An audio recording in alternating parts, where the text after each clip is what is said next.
বিদ্যুৎ এক মাসে 1000 টাকা বিল, আরেক মাসে 10,000, অটো পাল্স যায়, একটা 400 টাকার মিটার 1,500 টাকা দিয়ে কিনে, তাও নিম্নমানের।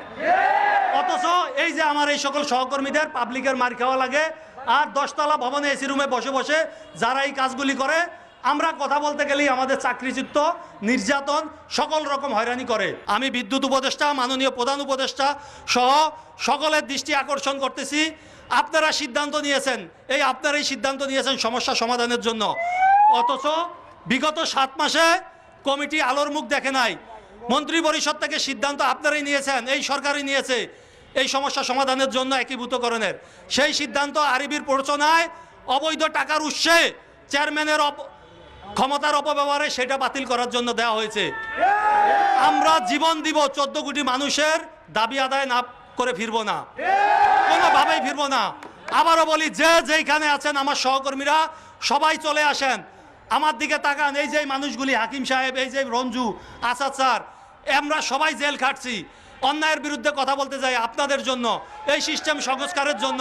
তারপরও আমরা কিন্তু আপনাদের ছেড়ে যাই নাই। আমরা চাকরি ফেরত চাই না, কিন্তু এই সিস্টেমের সংস্কার চাই। ইতিহাসের সাক্ষী হতে আসেন, 14 কোটি মানুষের দিকে তাকায় আসেন, এই প্রত্যাশা আমরা করি।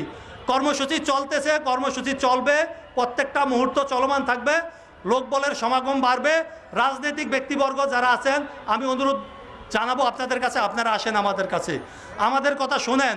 আপনাদের কাছে যদি মনে হয় আমরা অন্যায্য, আমাদেরকে বলবেন, আমরা মাথা নিচু করে চলে যাব। কথা ছিল নো লস নো প্রফিট, আপনারা সেই নীতি থেকে কেন বেরিয়ে আসলেন?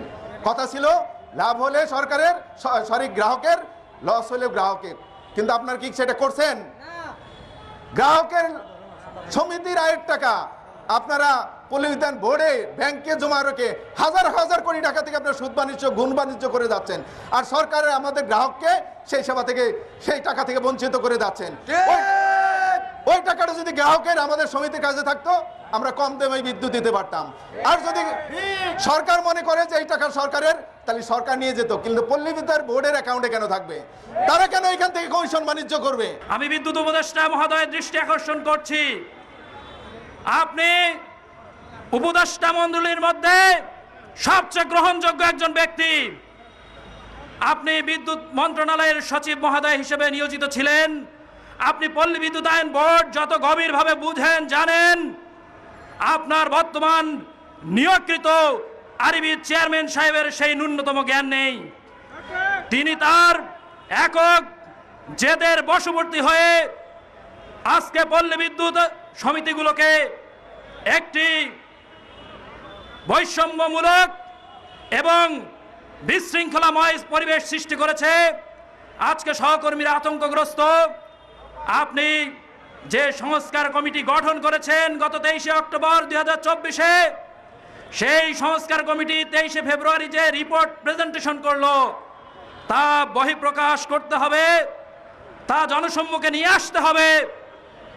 আমার অনিয়মিত চুক্তিভিত্তিক ভাইদের চাকরি নিয়মিত করতে হবে। আরবির চেয়ারম্যানকে তার পদায়ন থেকে সেনানিবাসের ব্যারাকে ফিরাই দিতে হবে। যেই সমস্ত ভাইয়ের চাকরি চলে গেছে, মামলা দেওয়া হয়েছে, সংযুক্ত বরখাস্ত করেছে, তাদেরকে পুনরায় শপথে বহাল করতে হবে।